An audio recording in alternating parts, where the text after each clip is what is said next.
Hi everyone. In this previous video modules, we saw in detail about the time series chart.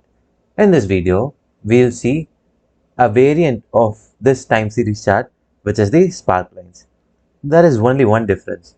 The difference is that the sparklines does not have horizontal or a vertical axis as when compared to this time series chart. We'll see an example now. We'll keep this aside and we'll insert a chart which is a sparkline chart. Okay. Now, what do we want our dimensions to be? Our dimensions, we want it to be the order date. Okay. Order date.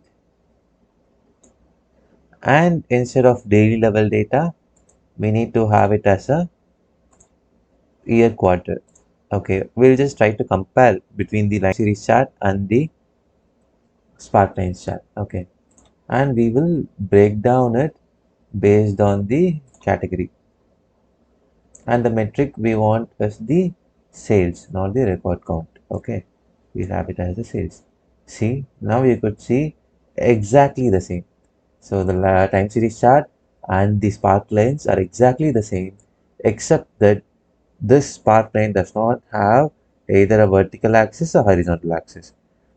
In general, anything without an axis or without a label is not of much use, whereas the sparklines can be used in order to just understand the trend.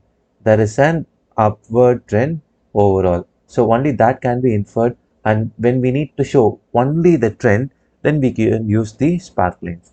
Okay, hope this is clear. We'll catch up in the next video. Thank you.